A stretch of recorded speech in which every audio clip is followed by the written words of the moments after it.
Je pense qu'il faut effectivement éduquer les jeunes dès le plus jeune âge. Alors on n'ira peut-être pas à l'école primaire, mais dès le collège, il faut effectivement commencer à leur apprendre ce que c'est qu'une entreprise, ce que c'est qu'entreprendre. Il y a plusieurs possibilités dans la vie, surtout en France, on est dans un beau pays. On a la possibilité soit effectivement d'être salarié, et à ce moment-là, il faut savoir ce que c'est qu'une entreprise. C'est pas que quand on fait un stage de troisième, aller porter des palettes au Franprix. C'est des processus, c'est des chefs d'entreprise qui aujourd'hui sont présents de leurs salariés. Et puis ensuite, il faut aussi donner aux jeunes la possibilité de rêver, à créer leur propre entreprise, à prendre leur destin en main. Donc ça me paraît très important. La deuxième des choses, c'est effectivement valoriser les talents. Il faut qu'on valorise les talents. En France, on a du mal, alors qu'effectivement, on a des pépites.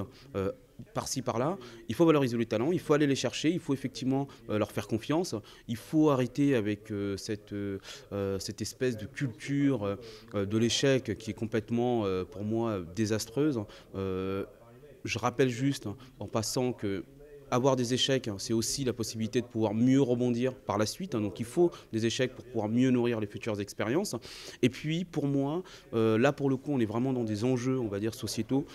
Et ça rejoint un peu ce que je disais avant. Il faut qu'il y ait un retour d'expérience des anciens dans ce pays. Donc il y a des gens qui ont acquis énormément d'expérience, soit des chefs d'entreprise, soit effectivement des anciens cadres en entreprise, des anciens dirigeants qui ont énormément de choses à apprendre aux jeunes. Et donc du coup, il faut qu'il y ait un retour d'expérience. Voilà.